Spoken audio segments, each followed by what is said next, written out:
Welcome back to the Bonsai Builders Podcast. I'm your host, Addison Galambos. We've had a lot of professionals on the show recently, but today we're bringing it back to the kind of core, to the roots of the podcast, and talking to a very dedicated hobbyist. So my guest today is Joel Jenkins.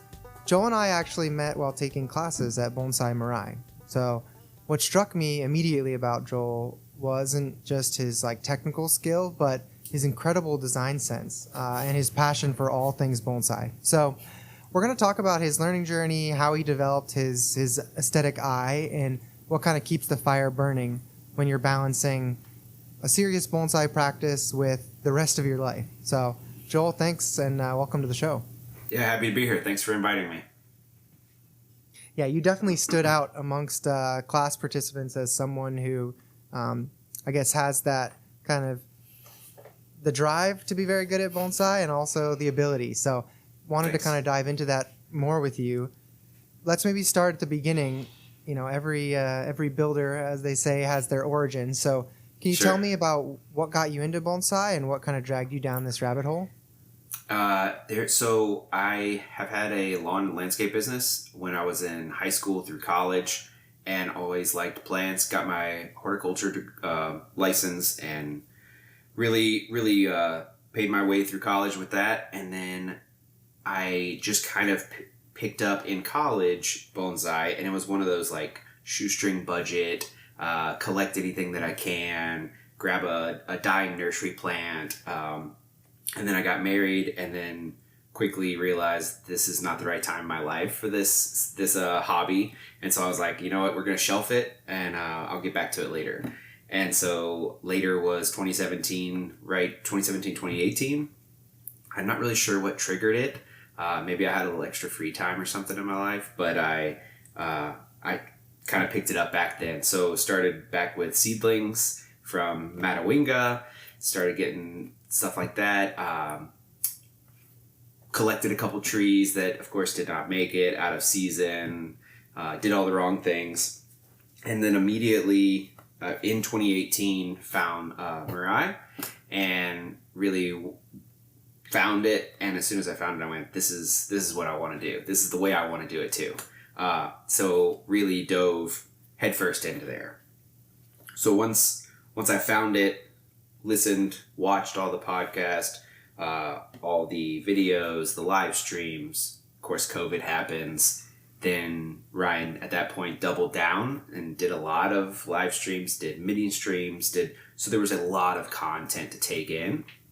And so at that point, while I'm taking in this content, I'm practicing too. So it was kind of I guess maybe perfect storm of 2018. I got my feet wet, made a lot of the mistakes, realized what I didn't know, or found out what I didn't know and how much I needed more knowledge. Then COVID, like I said, we were all at home. I'm kind of practicing more and more. And then from there on, got into classes with him. So now I'm traveling, going there 3 times a year, and just kept that momentum. And so that's kind of the real short on how I got to where I'm at on my progress. So I guess 8 years in now, somewhere around there. Yeah, it sounds like we both kind of reignited our interest in bonsai around the same time. It was very Nice. similar for me, kind of starting volunteering at the garden and having some of my trees, after kind of post-college, whenever I had a little bit more time and space and less moving. Sure. So did you have any in-person instruction when you first started? I mean, I guess probably not during the pandemic, but how did you bridge I also love the online resources that Mirai provides, and I've learned a ton from that, but there's definitely a gap between watching something and doing it. So I'm just curious on how you bridged that in the early days. So in 2018, I was able to find our local club. It's a Louisiana Bonsai Society. It's actually the first club in Louisiana that was founded. That's why it's Louisiana Bonsai Society. It's not the largest club, but it's there, and it's a great club. So I found it. I walked in, and I'm I don't know, a 32-year-old or something like that, 30-year-old, and I'm half the age of everyone in there. And they all, their eyes lit up, and they're like, young blood, this guy's great. So they all latched onto me. They were excited. They wanted to share everything they knew with me because I was I was the young kid in the room. So that was a lot of fun. Really, I learned a lot from them, but not in the like technical aspect, because they had all been doing it for a long time, but not at the my goal is to be the highest level doing it. They're just doing it in their backyard because they enjoy it. They've learned a lot from mistakes, but they're not striving for that next level. So I learned a lot from them, but then quickly realized they're only going to be able to help me so far, and then I'm going to have to start really searching from outside to find more information. So that's kind of that was some of the in-person stuff. And then of course with the club, there's professionals that come through every couple months or so. We're able to find some people who come through, so that was helpful, getting touch points with them.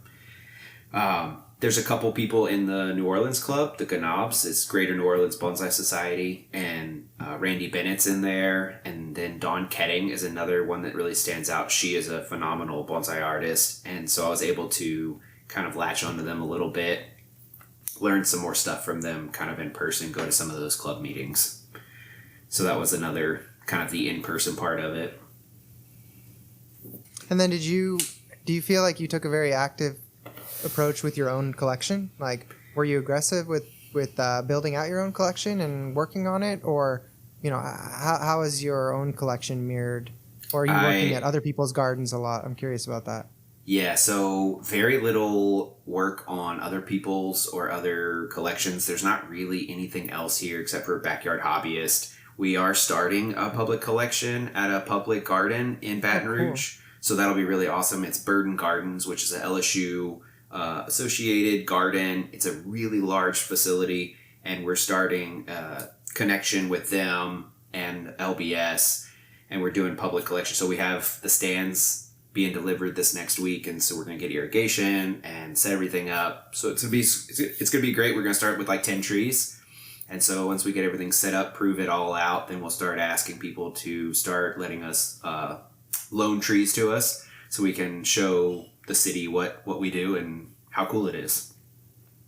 Wait, that's so neat. So this is a little bit of a side quest, but can you tell me more about this? So, like, how are you involved? Like, what has it been like setting up a public collection? I think that's like everyone's dream who is really into bonsai and like lives in an area that doesn't have that. So correct. I would love to go more into this. Like, tell me everything. All right, so we'll side tangent this one. As Lowell Tilley is he's a really old member of the Louisiana Bonsai Society, and he has a heart for just teaching more people about the hobby, and really loves it. And so he started several years ago, kind of, I'll say, informally partnering with Burden, and they allowed him to set up a couple temporary stands. He put some of his own trees on display. Kind of bootstrapped it, right? Just did whatever he could to put this out into the world.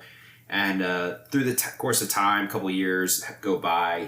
It's working, but it's mediocre trees. It's not a good condition of the stands. They don't look nice. The irrigation is a battery operated irrigation controller. It's not functioning. And then so I looked at it one day and I asked him. I said, "Hey, do you want help with this?" And he immediately was like, yes, I want all the help. So he basically threw all of that responsibility to me and said, you take it as far as you want to take it. So I said, well, if I'm going to do this, I want to do it right, because that's just my personality. That's the way I want to do it. So I said, well, if we're going to do this, we're going to start with good stands. We're going to have permanent stands. So we met with them, said, this is where we want the trees. Is that okay? They said, great. We're going to get stands in. We're going to put 8-inch posts. We're going to make a nice wood stand for it, and then we'll have irrigation come. And so as luck would have it, or as serendipity, then people start finding out about it, they hear about it, and then there's a large landscape company in town, and the owner happens to be into bonsai.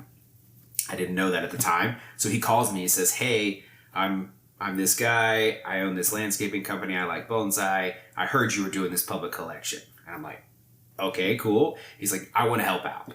So I said, well, let's do something. So he's like, well, have you figured out the irrigation? And I said, no, not really, but Underhill Bonsai in Folsom, our closest bonsai nursery with Evan, he had said that he would help me set it up because he's got an irrigation system there. So he's knowledgeable in what we need.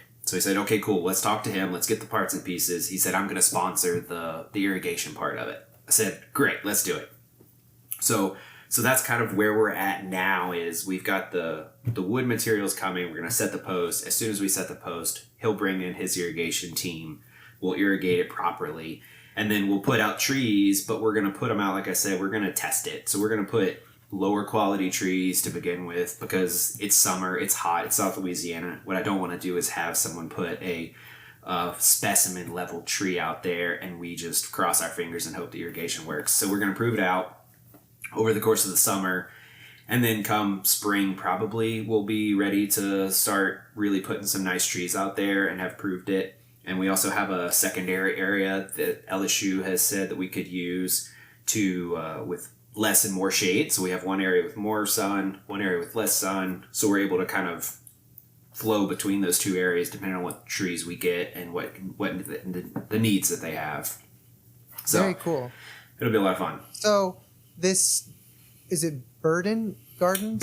Burden, yes. Okay, Burden, yeah. So they from a financial aspect, like they're not charging you rent to use the space, or how does that work? Yeah, so what we did as the club, we signed an MOU, which is a memorandum of understanding. And so they're not responsible for anything related to the trees, and we don't owe them anything. So because they're being tied.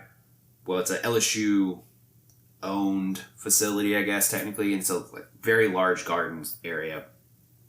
But they basically said, because you're increasing public awareness in garden related things, you can come in as this entity, the club, and you can display these things as long as you set it up yourself. We don't want to have to pay for any of the infrastructure.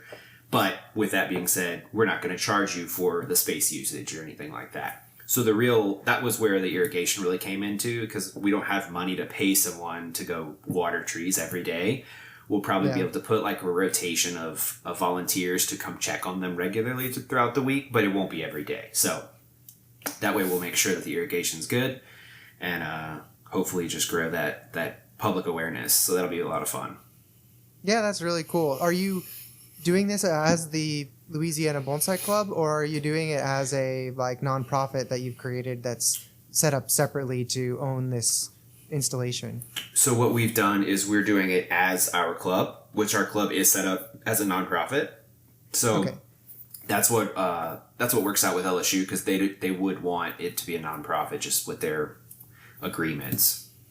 Yeah, it makes sense. Yeah, they don't want you like charging tickets to, exactly. Whatever. Yeah, that's right. Yeah. Private, it wouldn't make sense for you to monetize something that. Yeah, that's really cool though. So, do people pay money to go to the garden in general? Like have some sort of membership system, or so it's like an entry fee, or it's an open garden?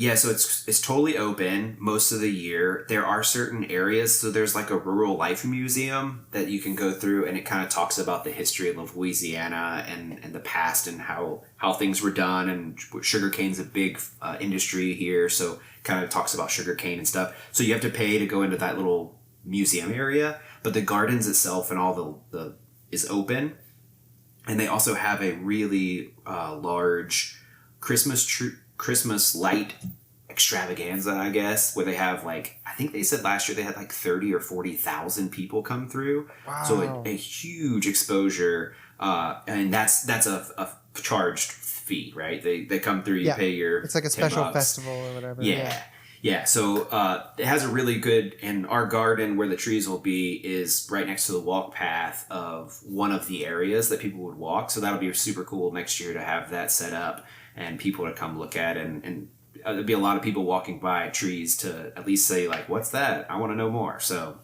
yeah. Are you thinking about having any sort of like sign with a QR code where they can read about like what is bonsai, or here's how you can sign up to be a member of the local club? Like seems like a great advertising. So what we actually did was I asked LSU and said, hey, what's y'all's requirement for signage? Because they have a whole bunch of signs showing different trees and species of plants and stuff that they have. So they gave me their requirements, and I said, hey, can we put a QR code on there? Because what I'd really like to do is have a QR code with each specific tree. to give you a quick blurb of the history of that tree, and because everybody always wants to know, like, oh, how old is it? And so you can give them all the answers of the things that they want to know. And then, of course, if it takes a QR code, here's the people who take care of this tree. If you want to know more, contact blah, blah, blah, so they can reach out. So cool. Are you imagining having any sort of like docent, like, hey, peak times are Saturdays at 3, and so, Saturday afternoons we'll have somebody kind of volunteer on a volunteer basis go and like explain the collection to people walking by? Yeah, I haven't really thought about that. The only thing that we did think about is we thought it'd be a really good, once we have the collection, say there's 10 trees, there's going to be upkeep that obviously the trees need throughout the year. And so we'll be able to utilize those trees as like workshop material, but have members just like you did whenever you were volunteering at the collection. The Lake Merritt collection. Yeah, come in, people who are interested, who may not have a tree at their house of that quality, but want to work on and learn a skill. I mean, honestly, it's the same thing I do at Mirai, right? I'm able to go there. I have to fly across the country, but I'm able to go there. I am able to touch trees that I don't have in my backyard and learn skills that I can't learn on my trees. So yeah, so hold like workshops and get-togethers and allow club members or other people to see and learn on those trees. So cool. Yeah, I mean, everything I've heard from you, you just seem like a Terminator of like getting stuff done. So congrats. That's an amazing accomplishment to be starting a collection like that. And I hope more people pop out of the woodworks that are interested in helping support, because that's really cool. I think it will be a lot of fun. Okay, one final question I had on it is, are you imagining the club owning the trees, or are they going to be like kind of rotated in and out, and they're like members display their trees, kind of like an informal show type thing rotation? Or how are you imagining the assets of the group being managed? I'm imagining it being like a long-term loan, and maybe long-term be a year or something like that. So someone who has a tree and they don't want to donate it permanently to someone, but they say, hey, this is a nice tree I've worked on for a long time. I'd love for people to see it. So let us take it, put it into the collection, keep up with it, maintain it with their permission and oversight for sure. But then keep it for a long-term period, a year. If they say, oh, keep it for another year, that's fine, whatever. But I'd like it to rotate. Maybe 2 or 3 trees get donated over time permanently, and that's great. Those will become staples. Evan has already mentioned, he said, hey, as soon as I told him about it, he got excited and said, I have a tree I want to donate. Like, I have one on my shelf. I know what I want it to do. It needs to go to this thing. So I'm sure we'll have a few that get donated, but I'd like to have a rotation, because we only have 10 or 12 spots, and it'd be a whole other area if we start to venture off into more quantity. So I see it as we'll utilize those spaces to rotate. That makes sense. Super cool. Yeah. I mean, I think these kind of public collections or gardens displays, like public displays, really drive a ton of awareness and like act as a focal point for the bonsai community in the area. So I think that's such a like profound resource in terms of like community building. So hats off to you. If I was wearing a hat, I'd tip it to you for doing that. That's a really cool story. Thanks. Hopefully it'll turn out, and like you said, hopefully a lot of people will learn. Even if they don't get into the hobby, they at least know what it is. Yep. Yeah, exactly. I've always thought that the lack of more people doing bonsai is just an awareness problem, but who knows? I don't know. We'll see, I guess. Hopefully it leads to more growth of your club, right? If that's the case. Yeah. Well, and that's like we do club shows, and it is kind of cool to see a small amount of people, small percentage of people that come in, they sign up or they sign our book of visiting, and then we can track kind of who signed up and then who actually became club members. And it's a small number, but like there is definitely a correlation of if we had 10 people come through that had never come through and maybe one joins, and it's like, hey, we'll take it. That's great. So Yep. Yeah, there's some kind of click-through rate for that's right. For the ad there. Yeah, correct. Exactly. That's cool. Right. So another thing I wanted to ask you about, what you mentioned, was like, it is a big commitment to come all the way out to Portland for classes at Mirai from Louisiana. So just curious about, probably that was a little nerve-wracking the first time, at least, right? Before you knew what you were getting into, and it's a big investment. So I'm curious, just how did that process go for you? Like, was it always like, hey, I have this connection to Bonsai Mirai, like I have to learn here and I'm not going to consider anywhere else? Or how did that initially come about for you whenever you were first looking for that next level of teaching? Yeah, so like I said, I found it maybe 2017, 2018, dove in, and then immediately realized that he had in-person teaching, although the structure was different, but still had that core. You visit here, you do work here, and you learn in person. And I immediately was like, that's what I need to do. I need to go there. And then, so I started registering for it in like 2019, maybe close to 2020. Of course, COVID happened. So they basically locked it down. We all paused. So that was probably a 2-year delay, I'll say, because between of what they had to do, not having more people, then they kept it to their core group of students already and not adding more. So I had to wait. I had to be patient.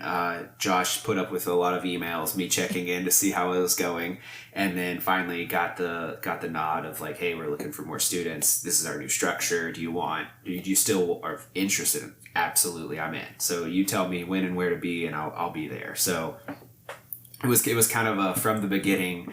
That's what I wanted. I was definitely looking for other options if long term I realized it wasn't gonna work, but I didn't want it. It would have been a plan B for sure.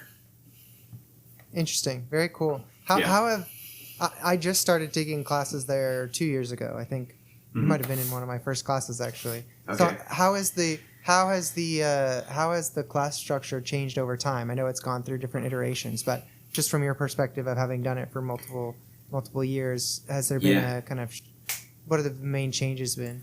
The biggest change if any, I don't know, but. Yeah, so the biggest change was duration. It used to be 4 days, and then now it's down to 3, right? 3, yep. Yeah. So it's down to 3.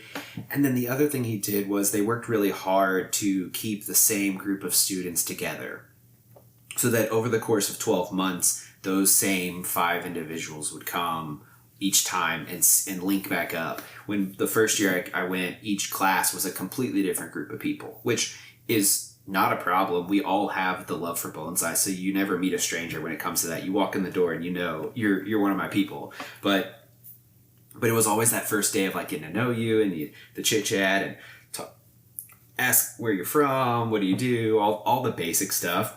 But then this next round where he started doing all the students together throughout the year, it's like you walk in and it's like seeing an old friend, right? You walk in and immediately you're just back. You just pick up where you left off 3 months ago. Oh, how's the dog? How's the wife? Blah, blah, blah. Moving on. Like it's so there's a different dynamic, right? You're able to like just jump right in, gel in, and then and get to work. So it's been better. And you kind of know what you're getting into too. It's like, oh yeah, I know these folks are really sharp or this or that. You don't have to wonder. So that's nice.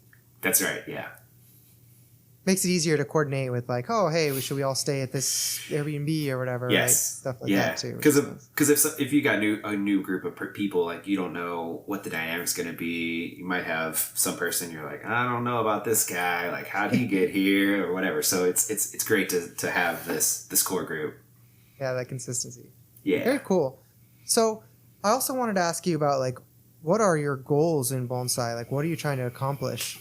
You've hinted at a few, but wanted to kind of like hear you spell it out in terms of like what you're trying to accomplish.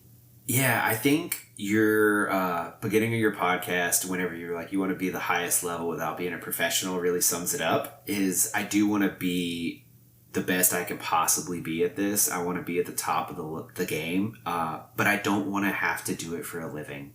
I don't want that to be a money-driven thing that I have to get up and go to work to do trees. Maybe one day it works and I make some money off of it, great, but that's not going to be the goal, and I will intentionally keep it from becoming my primary revenue source, my income source, because I don't want it to have to be I have to. So that's my goal. I want to be as best as I can get. And how do you measure like good? That's a great question. I think yeah, I don't know I don't know how to measure it well. I think part of it would be getting into a national show. I think that would be a metric, especially an exclusive national show where it's like PVE, right? Where they only accept 75 trees or so. So therefore you're one of the best 75 trees that were submitted. So that's a pretty solid game. That's pretty top level. The nationals in New York has 300 trees or so. So I mean that's still pretty solid level there. So I think getting into a national show would be one way of measuring it, but I don't know if it's the metric. I think there's more to it, but I don't know. I haven't really contemplated how I sit back one day and go, I made it. I got where I wanted to go. And I'm not sure if I'm the personality to be able to sit there and sit back one day and be like, I'm done. I did what I accomplished. I think I'm always going to have it's just about another... you want to feel like you're progressing, right? Yeah. I always want to just keep getting better, whatever that means for the next year. Are there interim things where you're like, oh yeah, I'd love to be able to do a club demo, or I mean, maybe you already do that, I don't know, but just putting out things like, oh, I would love to, style, do the first styling with heavy gauges of wire on X tree species that I work with, or are there things like that are more tactical interim drivers for you? I have kind of informal goals each year that okay, this year I want to focus on X, and last year was black pines. Okay, I want to learn black pines. For some reason they were confusing to me or felt different, and so I was like, this year is the year for black pine. We're going to figure them out. And I figured them out, right? And it was one of those things that once I figured it out, I went back and I was like, wait, why was that so hard? Why was that so confusing? It's not that big of a deal. It just felt like it was a different tree to me than a deciduous, which we in Louisiana have so many deciduous trees. That's the most common, I would say. So it was just felt like an oddity. And so I was like, no, I don't want that to be looming over my head, that I don't have that solid knowledge base for these trees. So yeah, each year. And then you mentioned heavy gauge wire. I bought a ash juniper recently, unstyled collected ash juniper. And that's this year's goal of okay, when the time comes this fall, I want to be able to sit down and take this thing from completely raw stock and get it to a point to where I say, okay, that is a first styling of that raw tree. So yeah, that's this year's goal. Oh, awesome. Yeah, I love that. I do that same exact thing. That's funny. Yeah. I literally set those exact same kind of hey, for this year, the focus area is X. I just find that bonsai, at least for me, is not ultra intuitive, and there's a lot of nuance. So unless you focus, it's very difficult to make progress and take in information from all these different species and techniques and approaches. The tough thing is even if you focus, you then have to keep that skill after you've focused on it, right? It's you can't lose it. But Totally. I've found that as long as I do that thing semi regularly after I've kind of really locked in on it, then I don't lose it. So yeah, it kind of becomes muscle memory, right? You might have to knock the rust off, but you can get back to that skill that you have. Yeah, and the other thing is the more I learn, the more I find commonalities amongst things. There's differences, but it's oh, when I'm pruning, recently at our class we were talking about pruning back and doing partial defoliation on a maple, right? And it's oh, I'm trying to create even density across the foliage pads as I'm doing that, and the action there is you're taking off one out of every 2 leaves, or cutting off the knuckles on a Japanese maple leaf, right? So there's different action you take, right? But whenever you're pruning, doing maintenance pruning on a Shinpaku juniper, you're doing the same thing. You're trying to even out the density within the pad and within the overall structure of the tree, right? So you see a lot of commonalities where you're okay, this action that I take might be different, snipping back, a runner on a juniper and thinning out some foliage versus leaf cutting or defoliating on a maple. But it's the same fundamental thing that you're trying to accomplish, this balance and airflow and light, right? So that's right. Yeah. Well, that's what happened whenever I was learning black pines, particularly, is when I got it, that aha moment was like, wait, this is the same as the deciduous tree. It looks different, right? Like the needles are different, then the candles are different, but I'm doing the same horticultural thing. And then I was once that happened, I was like, oh, I get it now. Like it makes sense. So yeah, and then everything else is, like you said, is just nuance, right? Like it's just small tweaks from there. Yeah, and obviously there's levels to the game, so we go through these cycles of like, oh, I understand it, I don't understand it, I understand it, but you get better each time into a deeper level of understanding. But that's right. Pines are funny because, to me at least, pines initially seem very, very scary because, to me at least, they were not intuitive at all. Like decandling process, like yes, needles, like to me it wasn't a plant that I had a lot of experience with, like even outside of bonsai before coming to do bonsai. And I think it's actually like once you kind of read the right article or get the right training, they're actually pretty straightforward. Like it's not rocket science to work with pines. So I found they've gone from like one of the most confusing trees to like, I mean, I'm not doing pines at the highest level, but like fairly understandable in a pretty rapid pace. Yeah, that's awesome. We at our last class, whenever we were at Mirai, those red pines were kind of I'll say the final level of like really locking that knowledge in, because I was able to do the repetitive action on those things so many times that I went, I really understand it now. I really feel like I have a good grasp. Yep. I mean, I guess, so in class we were taking these nursery stock red pines that were super cool, and we were decandling them. But, normally I guess when you would decandle, you're cutting off the new green shoot with this year's needles, and then you're plucking back to a certain number of old needles, right? Yeah. And to initiate back budding on the tree. And in this case, because it was a nursery stock tree, Ryan actually had us doing kind of like a nuanced technique of stagger plucking, I think he called it, right? Where you're not plucking off all the old needles of the old needles that are kind of on this like nursery stock tree that has never been even looked at as a bonsai long before. branch. Really long branches. And I guess the idea was we're trying to leave needle buds, leave sites for needle buds to be able to form, right? At those like old needle locations. So like that I never would have known to do, right? But so there's always levels to the game, but at least I was comfortable with like, hey, this is how you decandle, and this is how many pairs of needles you pluck back to. So well, and to that point of leaving those needles, the old needles, as we're doing it at one point, I had the thought, wait a minute, this is similar to trident maples, where it's a more mature leaf. I don't pluck the leaf, I cut the stem, I cut the petiole to leave the stem, so I'm not disturbing that bud at the base.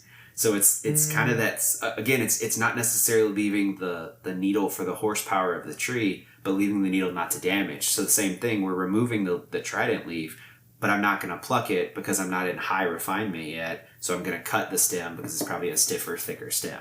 So I was like, wait a minute, there's similarities here. Yep. Yeah, I like driving for understanding, I guess, and like connections between things. Like, to me, pursuing anything in life, like that's the way that I like to approach things, is trying to create a generalizable model or like a system that helps you understand and generalize your knowledge across things. Like, sure. Even though you haven't learned one specific thing, if a new tree species was on your desk, like, you might have a hypothesis about how to deal with it. And maybe you're wrong, maybe it doesn't fit into your model, but at least you have some reasoning to go on for what actions you might do to that tree. Totally. Yeah, that's what I really appreciate about learning at Mirai, and even through the videos where I started, was I liked the fact that it wasn't this is how you do it, and this is just what you do, right? Don't ask any questions. It was, let me tell you the why and explain the horticultural reasons, so that when you're in that scenario where this new tree comes up, you look at it and you go, I don't really understand this, but I do understand the process here, and so I could figure it out probably. Yep. So So one thing that I was struck by, and please tell me if you don't relate with this, but I've my experiences watching you style things in class last year was, to me at least, it seemed like you had a good aesthetic eye or like sense for design, and like for example in this last class when I was wiring that redwood, you had really good feedback on like, hey, these are some things that like aesthetically are not ideal. So I just wanted to get your sense on like, do you relate with having a good sense for design? Like, where do you think that comes from? Is that something that you've just practiced a lot on, or where does that come from? I'm curious your thoughts on that. Yeah, so I appreciate that, but I think I've learned it, and I think I've trained over time to acquire that knowledge. There was one professional, I don't remember who it was, it doesn't matter, came to our club one time, and he was doing a demo for us, and he demoed a Itoigawa juniper, did a great job, and one of the ladies in the club asked, she said, how do you know, how do you style, and it was a nursery stock, and he styled it beautifully. She's like, how do you know? And he's like, oh, I just see it. And so it was very disappointing for her because she was like, well, I don't see that, so that means I can't do it. And that was the end of his question. I just see it. And so I kind of thought about that. I was like, but everybody has a chance. I believe everybody could learn that. I don't think it's this innate God-given ability to like just see what the tree should be. Some people would probably pick up faster than others, but I'd say it's learned very much so from Ryan's approach of start at the base, line base to tip, structural hierarchy, and if you follow the basics of how to get to what you're trying to build, it kind of works itself out. And so that's where I've done enough repetitive styling now to be able to say very quickly, you could say as a example, well, I just see it, but I can tell you why I see it now. And I can tell you the why of like I think it was your apex that you had some tweaks. And so I was able to look at it and be like, well, this is the branch that needs to move. And I could tell you why it needed to move, not just, well, I see it. And so that's what I really appreciate is that the knowledge that I've gained from Ryan's approach, the repetitive practice too, of doing it enough, I look at it and I go, oh, I see it, but I can work through the why. So so that I believe it's very much a honed skill.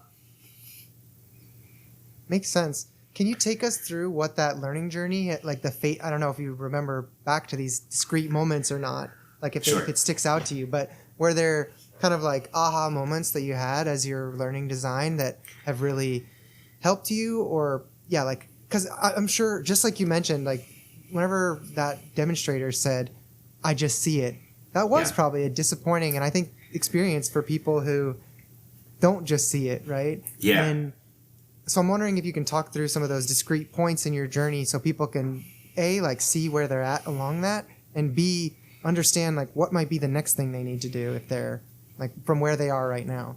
Yeah, so I kind of look at it as the same with like tree development. So you have your structural, your primary, then you have your secondary and tertiary, and I kind of see your knowledge base of this building block to be kind of similar in a path of you have your beginning development level of knowledge on tree layout and pad building and branch setting, but it's very crude. It's very basic, and you could get a tree that looks close to what a tree should look like, what you think, but there's things that you don't notice yet, and there's branches that if you move it to the back a little bit, it changes the whole dynamic, or you tweak this one piece, and you just haven't done it enough to get to that point where you can see that branch and go, oh, it needs to fan forward instead of back. So you can get I'll say 75% there, but when you look at it, you go, I like it, but it's just not quite there. And then through repetition, I believe I'm very much of a give me rules, but give me the why of the rules, right? How to achieve that, and I can go. I'll work and I'll just do it over and over and over so many times to where I just drill it in. One of the things, side note real quick, was when I was learning wiring, I watched Ryan's videos about wiring, of course, And one of them, he had a C-clamp to his bench, and he said, you take a dowel rod and you wire. Well, I did that. I went to my workshop and I put a dowel rod on a C-clamp, and I practiced over. I took aluminum because that way I wouldn't work hardening my copper, and I just practiced. And then another thing that a professional, Mike Lane, he's out of Florida. He really does high-level tropical work. He showed me where he would take like 5 wires and he would twist them together and then build out like a ideal pad structure, like with the wires. And what he did with that was you were able to work through depth of branching. So where you have one branch and it's a pad and it's flat, then he's able to like bend these wires in places to build out that depth. And so it was really, that was kind of that, I'll say the secondary level of figuring out structure and setting, was taking these wires and going, okay, so I can take this one thing, and I was able to finesse it and finagle and not have to worry about breaking branches and overworking them. And then I could look at it and see what about that would needs to change. And then I'd look at pictures of trees based off of this branch. Okay, cool. That needs to, okay, so I didn't achieve it here because XYZ. So I was able to kind of break down and dissect where the nuances in the design and my knowledge was kind of lacking. And then, so I'd say I'm probably at that point of that secondary to tertiary to figuring it out. I definitely don't have it all figured out, but I've definitely got the base to where I can look at it and figure out why it doesn't look great to me.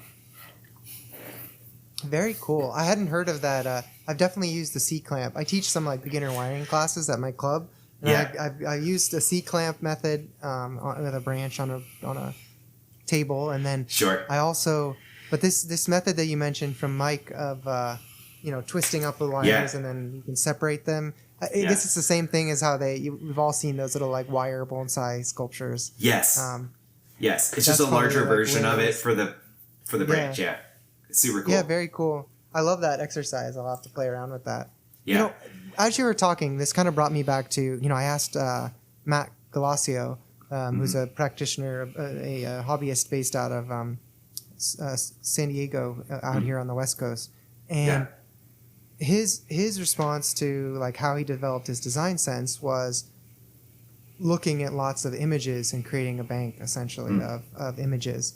And I think it's interesting to see, like, I think how you were describing your process of learning design is a lot more similar to how it's been internalized for me, where, and I don't, this might be reaching too far, but the things that I pulled out from both of your descriptions was that there's maybe a group of people who can see and like innately have the ability to connect their physical, like what they actually do in the tree, to the images they've seen.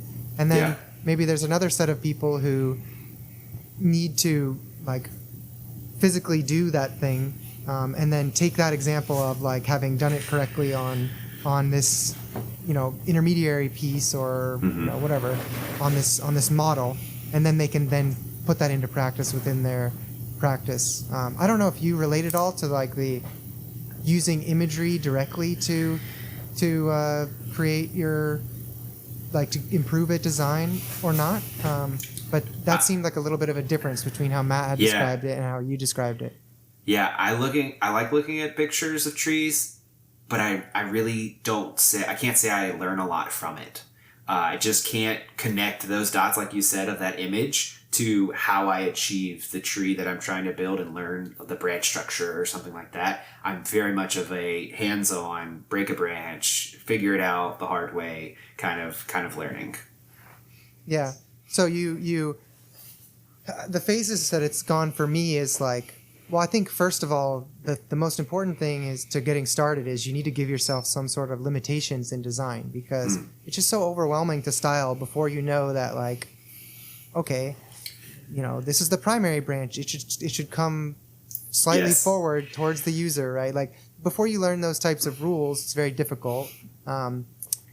Because it's like, well, the branch could go anywhere, right? And then if that branch can go anywhere, then the branch above it can go anywhere, right? So, so like you have to figure out those kind of basic, or like you have to be taught or guided through those basics of like, Totally. hey, this is a plant that the branches need sunlight, so you can't have one branch directly underneath another branch because it won't get light and it'll die or weaken. That's right. So there's all these like kind of little fundamental hidden rules that actually constrain you a lot. So you need those constraints, and then I think most people can recognize when something doesn't look right.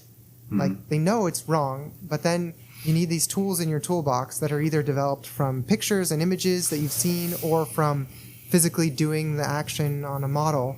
You need these tools as to like, okay, something isn't right. What change do I make to make it right? Right. Yeah. And like, for me at least, the process has been like, I've started to develop that sense of like, okay, this isn't right. I need to, like, most likely I need to bring the branch back before I bring it forward or something like that. I'm starting to get these tools where it's like, okay, I actually have like, greater than a 50% chance of putting it into the right place after I've noticed something's wrong, right? So you start to develop that skill, and then maybe you just put it in the right place the first time whenever you get really good. But yeah, you put it in the wrong place enough times, then you remember those times, and then you go back and you go, okay, I'm not going to bring it forward even though I want to bring it forward because I know it needs to be forward. I'm going to bring it back first before I do that because I've done this mistake enough. Yeah. Yeah. So one thing I wanted to ask you about is, to me, it seems like you'd be a great candidate. I recently participated in the Joshua Roth styling competition. What's your, I don't know if I can explain the format and stuff if you're not familiar with it, but is that something that you would have liked to do? Oh, I think it would be a blast.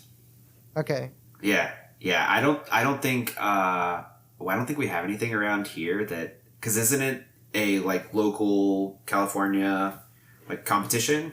Do they hold it like locally? Well, so I saw that recently there was an East Coast one. I forget what. Joshua Roth also sponsored a similar like styling competition at like an East Coast something. I don't know. I just saw it on Facebook. I'll have to look where. But yeah, the one that I'm familiar with is at the Golden State Bonsai Federation, like California kind of. Yeah. Like, well, West Coast kind of. Yeah. Yeah. The federation that runs that region has a conference every 2 years essentially, and they have it there. Okay. But yeah, we use material from a local grower.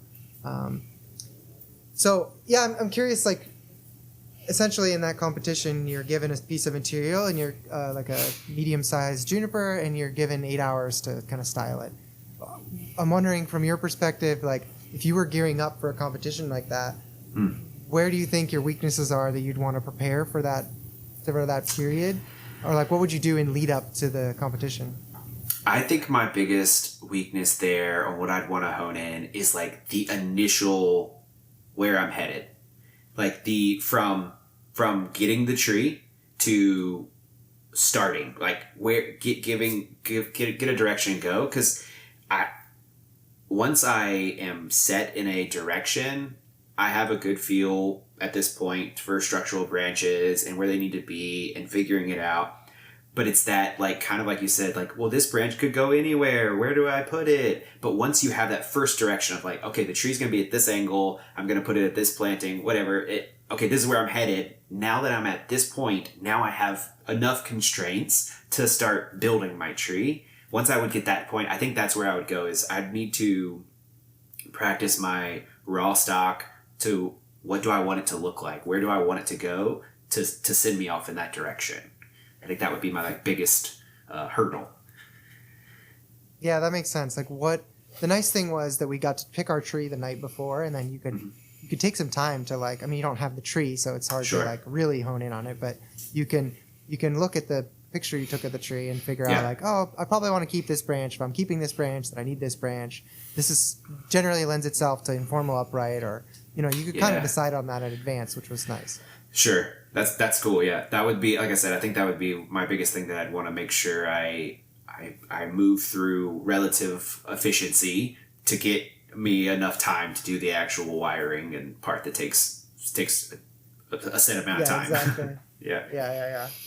It was super fun. I mean, I think more people should do it. The tough thing is just getting the material, right? Like, where do you find, 6 or 8 or 4 or however many high contestants quality. you have? Yeah. Where do you find good material. Because the thing is, if it's out there somewhere, people are buying it, Yes. and then it doesn't exist. So Exactly. Yeah, and then did y'all have a chance to purchase that after you did the work to it, or did it get raffled? Technically, yes. Oh, okay. Technically, they got raffled. So Okay. I don't think any of the contestants purchased theirs directly, but Yeah. I think Ryan Pitts, for example, the person who purchased him, his I don't know if he bought it or gave it to him afterwards. That was Nice. cool. And then Yeah, the that's person cool. who purchased mine, they they are like, "Oh, I'm gonna give it to you," and I was like, "Thank you so much. Yeah. That's so nice of you." But Yeah. I'm like, "You bought it. Like, I'll come work on it for free at your house. Sure, I want sure. to keep it developing, and then if in Yeah. the future you really want to get rid of it, I would love to buy it." But That's right. I didn't That's want to cool. like rob them of it. So Yeah. I'm excited though to get a second. Keep developing it. What's gonna Well, be that's what I was gonna say. That second touch is gonna be a lot of fun to see, like, what you did initially, and be like, okay, but learn from it, right? Like, oh, I shouldn't have put that branch there, or I wrapped that wire too tight, or whatever it is. Yep, 100%. No, 100%. Nice. Well, the thing is with these material, like I usually like to repot it first before I'm Yes. styling it. Yes.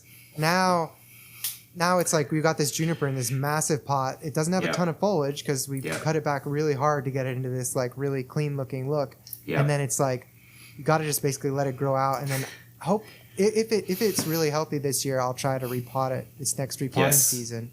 But I'm not gonna style it again until after it's in a bonsai pot. So Yeah, that's a good point. yeah, ideally they would have like had these in bonsai pots or just like a bigger like grow pot, Grow, before the competition, but then you have to plan 2 years out, right? So Yes. that's tough. Yeah, it's good luck finding that material, plus thinking ahead 2 years. Yeah, exactly. Yeah. Though hey, bonsai is about the long game, so It very, very much so. kind of talking about the long game a bit. Have you gone through any kind of like frustrated periods in bonsai or like loss of motivation, or it's been pretty consistent for you? How's that been? I'd say pretty consistent. I'm not, like, I've lost trees, of course, but it's one of those things that the trees that I've lost, I've kind of taken the approach of, I just need to learn something from it. And well, what did I do wrong and how do I prevent it? So I know that could be frustrating for some people. I wouldn't say I've had mass casualties or anything, but always working to try to learn from it to prevent that in the future. But I'd say I kind of enjoy all aspects of it, even the going out and watering every day. Takes about 30 minutes to water or whatever, so I'm just out there in the Louisiana heat sweating, but I enjoy all of it. So I really haven't had much of a downturn or a discouraged period. That's awesome. Yeah, it's been a lot of fun. Is bonsai your like core hobby, or are you like this with other things as well, or like how does that? I'm just curious on like what does the rest of the picture of Joel's life look like? So no, I have no other hobbies. I have singularly focused on this as my hobby. I have had other hobbies in the past, and I'll say like serial hobbyist of like jumping into one, jumping head first, learning all about it, buying all the equipment, whatever it is, and then kind of like pivoting, jumping to the next one. But when I got in this one, in the most recent time in 2017, I was like, this is my jam. So jumped with it, stuck with it. We stay busy with other parts of life, but yeah, this is my number one hobby for sure. Very cool. Yeah, some people, they're this into bonsai and then they've got 8 other things that they're doing, but I don't know how they juggle that time. It seems like saltwater aquariums are super popular with bonsai people. I don't know if it's like a glutton for punishment on like the intensity and the difficulty level, but like it seems like that's a very popular side hobby for bonsai. Yeah, I definitely think there's a lot of I think that the thing that really strikes me is saltwater fish, especially different than freshwater.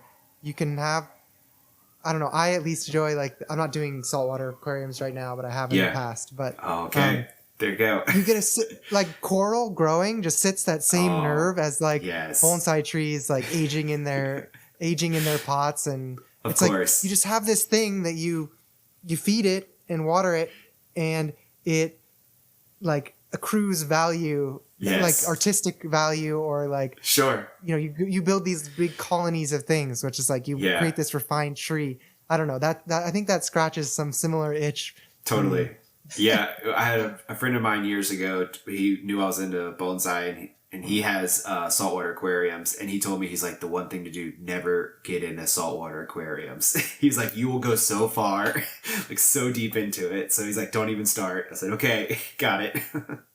It is a lot of work. It is a lot of work. Yeah. And it's very simple. I mean, bonsai, it's like, you can, as long as you're watering regularly, you can kind of see if the tree's not getting enough water or something, or like, if you miss a week of watering, the tree's going to die, right? But like with fish tanks, or with coral specifically, like especially some of the more difficult coral, like some small parameter going slightly out of whack because of X, Y, or Z can like nuke your tank, and it's like, yeah, so it's kind of similar, I guess, if like you didn't water your tree, but sure, you go on vacation and you have somebody watering for you, and they don't water same two fear. trees for a day. You're like, oh, it's all over. Yeah, it's the exact same fear. Yeah, totally. Wow. So, talking a little bit about time management, how do you structure your week to kind of ensure that your trees are like progressing? Are you like mainly just like a weekend warrior when it comes to bonsai? Are you finding time to like get out to the garden during the day apart from watering? Or when are you doing most of your actual like work on your trees? So prior to this year, I'd say there's probably a good 1 day a week I was able to take a solid afternoon and do actual work other than watering, keeping the tree alive, right? This past year has been super busy for us. So at this point, I've been like, water, keep it alive. I have overgrown trident maples that I haven't pruned. I have work for black pines that I didn't decandle. I have stuff coming out of my ears, but in the past, so they've been neglected, to say the least. They've been kept alive, but that's okay. I'll have plenty of work in this next season to catch up on. So that'll be fine. But yeah, it's typically like 1 day a week I would set aside a good chunk of the afternoon and be able to grab a tree or two, depending on the scope of work, and get something done to a tree, whether it's wired out, whatever. And then during repotting, which is probably one of my favorite seasons, I would take probably 1 to 2 trees a day, if you will, and take that afternoon, take a Saturday, whatever it is, and just keep kind of hammering away at it slowly.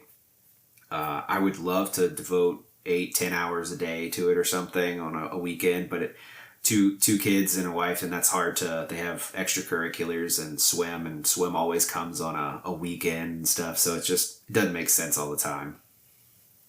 Yeah, I think that is the nice thing about bonsai is like, yes, there's a minimum amount of work you need to do to keep the tree alive, but realistically, you could just water your trees 5 minutes a day and like pot them, every with a larger time scale than you regularly would, and you can kind of take a little bit of a pause. Like, yes, the tree won't develop, and you'll have to start that development process again, but it's still accrued in value aesthetically in terms of adding some more age and thickness, and right. So I do like that there's like some flexibility to like, yes, there's the inflexibles of you have to water it, but there's a lot of flexibility, and like, you don't hit the tree perfectly, like, you're not going to get the best tree, but it's not going to die. And you can get the best tree in the future by getting back onto that train, right? That's right. And like, what is it?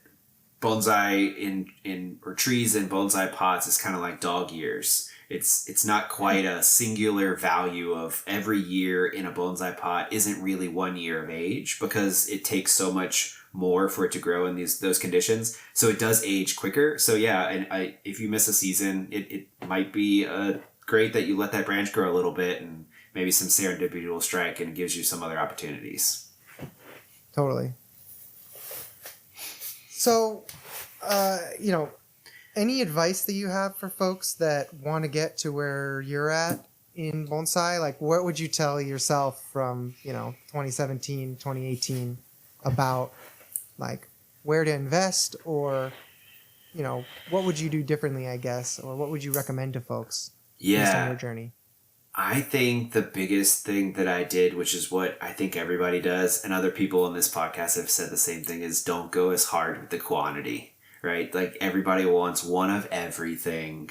And I totally am guilty of that. I wanted all of it. So I went real deep with the quantity. I even started a grow field in my backyard, had a 20 by 30 section of my yard. Grow field had probably 400 trees growing. Wow. Some were seedlings, some were larger, but had a lot of trees back there. Still have them, but just definitely overestimated my ability of keeping track of all these things and keeping them at high levels. So I've deliberately chosen what to let just grow and what to take care of. And obviously trees and pots get the priority. So the grow field will be moving soon, and the grow field will be pulled up, and I'll move them over, but I'll be very deliberate on what I put back in the ground and be way more intentional with it. So I think that's the biggest thing is like, think about yourself in 5 years and realize each time you touch that tree and you make it better, it takes longer to work on every time. And so that 30 or 50 trees that you have, when they're sticks in pots, you just stare at them and water them. But in 5 or 6 years, when they have branching and you need to defoliate, you need to repot and do all the things, it's going to take a lot more time. Yep, makes perfect sense. So yeah, I think that's great. I've been lucky in that I just have limited space, so I can't really outgrow myself. I absolutely would have fallen into that trap, though. If I know myself, I would have if I had more space. It's too easy. Yeah. Well, I think it's very clear that like growing trees and doing bonsai are two separate things too. It's like, I mean, obviously one feeds into the other, but like having high level bonsai and growing trees are not ultra synergistic activities. It's like, the skill set and the work type that you use to grow a tree out, to grow a trunk, is very different than putting a tree in a pot and getting it to a high level of ramification, for sure. Yeah, like I have a grow field has felt bags, right? And the medium that I use is a totally different medium, and the frequency of repot is different. So it's all a different thing. It never lines up on what the work you're doing. Yeah. So I wanted to ask you,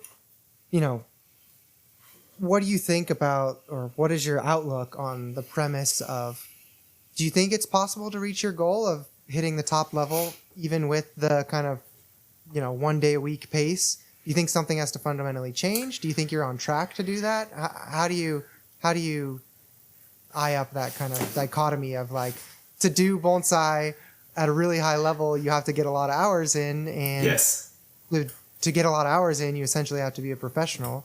But you don't want to be a professional, but you still want to get really good. So how do you think about that? Yeah, so I think at this season of life, I think I won't achieve that goal if I maintain that trajectory, right? If I just keep the day a week or whatever going to Mirai 3 times a year, I don't think I'll get there. But I think it's one of those things I'm kind of, I'll play the long game here, and I'll keep up the trees. I'll do what I can do on the trees when I can, and then I will improve and increase the number of hours I spend each year as life changes. So as I can dedicate more time, I'll increase that time for sure. I think ideally it needs to be probably a 3 day a week, like dedicated time, sit down, intentional, not a 30-minute drive by, trim a tree real quick. But I mean, 3 days a week sitting down for multiple hours of spending time on it to really like ratchet up that knowledge level and that skill set. Because if you think about like things that other people do as hobbies of playing an instrument or doing other things that they want to get better at, they're spending time on it. It's not I play guitar and I touch it once a week and now I'm going to play like, you name the slasher or whatever to be this high level guitar player. Like, no, that's hours, that's reps. So I think you just have to, there's no substitute for that. So. Yeah, I see. That makes sense, and I agree. I think it has to be more than a 1 day a week kind of thing to reach the top level, regardless of how efficient you are or what you have. What do you think? So, do you think time is your biggest bottleneck right now in terms of developing? For sure. Yeah. No doubt about that. And like I said, we're about to move. I've been remodeling a house this past year, so like it's been kind of a scramble just to keep a head above water. But like I said, we'll move into this other house. I'll set up my garden, which is another exciting thing I'll get to do, is like build a garden from scratch with very little parameters or constraints. It's a pretty large acreage, so I'll have lots of space to really design what I want. But settle in there and really have the time once we get there to be intentional with it. More intentional. Awesome. Yeah. Very awesome. And then do you have any dreams for bonsai? I mean, I think we can get caught up in I just want to keep improving. But are there any like, oh yeah, I really want to have this kind of tree looking like this, or I want to have this specific experience in bonsai? Any dreams out there? Or like maybe it's around your garden, like you want to have a really high level display garden at your home that you can enjoy and sit in.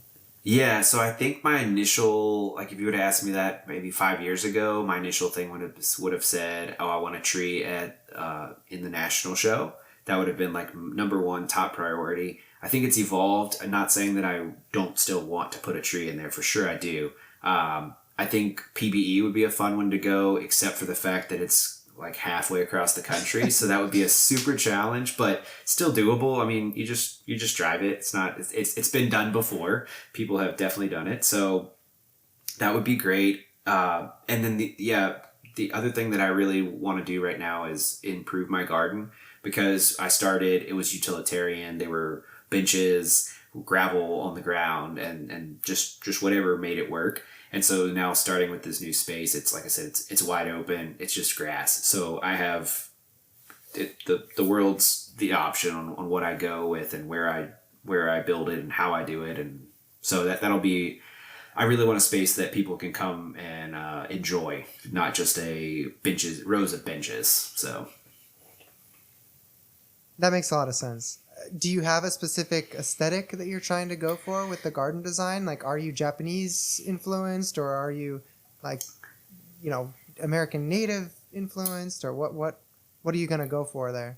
Yeah, I'm not really into the super hardcore Japanese aesthetic to copy something. I feel like they do such a good job at it that any of my imitations, frankly, would not be a great copy of it. It would be a poor representation. So I'll do my own thing, but I think I want it to be Louisiana theme, I'll say, but without going so cheesy with it, because some of these places you go to that are like Louisiana, it's just like cypress trees and knees and moss all over the place, and it's just kind of like overdone. But I do want to be kind of influenced native environment, Louisiana. We live in the South. We definitely have some unique characteristics to our environment and our landscape. So I do want to embrace that. We don't have much stone, but I really do like stones. And it was funny, Ryan was like literally setting stones when we were last time. And I'm like, dang, I wish I had that close to my house, but that does not exist anywhere close to me. So they're so cool, right? Oh, dude, yeah. They're so great. So that definitely is something that I'll have to, I've found there's a place in Texas that I can get some stuff from, but I don't want to get too much and be all stone, because then it's not really looking like the native environment. Yeah, so I do definitely want to put some in there. That would be really great to have, but with holding back on the quantity. So cool. Yeah, hey, a tasteful stone or two is always worth it. You got to have your little like water collecting stone. Yes. Just a random boulder. Exactly. Super cool. Yeah. Yeah, I'll definitely be following along to see. I'd love to see pictures of that as you develop it. Yeah, I do a terrible job of posting online. It's just never a priority for mine. So I'll have to try to build out something so I can show it off. Well, just for those of us who want, have the same dream that you're living. Yeah. So, cool. Awesome. So, this has been super fun. Your passion is definitely coming through. So it's been really fun chatting with you and learning more about kind of what makes you tick in your approach. Anything that, that's top of mind for you that you want to discuss? No, this has been great. I appreciate it. Awesome. Cool. And then, if people do want to connect with you, what's the best what's the best avenue for that? Is there any way that they should be checking out your work, or maybe the Burden collection? And yeah, so we don't have any good presence yet with Burden. We will have that set up once we have. I have built out a section of our website that's not live yet, and it will be it's louisianabonsaisociety.org is the website there. But once we get Burden up and running, there'll be a whole side part of that website that will talk about that collection and the trees and speak to all those details. That'll be where the QR code takes it. So, but for me, it's probably my Instagram, Joel_Jenkins 321 is my Instagram. So that's the best place to find what I do. But like I said, I probably haven't posted in over a year, but it's definitely got trees on it that I've worked on. I always remember after the fact to be like, oh yeah, I should have taken a picture of this. So yeah, awesome. Yeah, I would love to see more stuff as you kind of develop your garden on there too. Yeah. Your dedication is super inspiring, so I appreciate you taking the time. Great. For everyone listening, I'm really curious about, it was a little bit nebulous, but are we onto something with this like different brain approaches to learning styling and design with like the very picture oriented and the very like hands-on oriented? I'm curious if people, maybe there's some principle out there, psychological principle or something like that ties back into that, and different neurotypes or something. But would love to people to kind of share any insights they have into that, or whether they relate to one style or another more. Awesome. Well, thank you so much, Joel, and hope you have a good rest of your evening and a great weekend. Awesome. Thank you very much, Addison. Yeah, looking forward to hopefully seeing you at class again in the future. That's right. Sounds good. Thanks. Bye. Bye.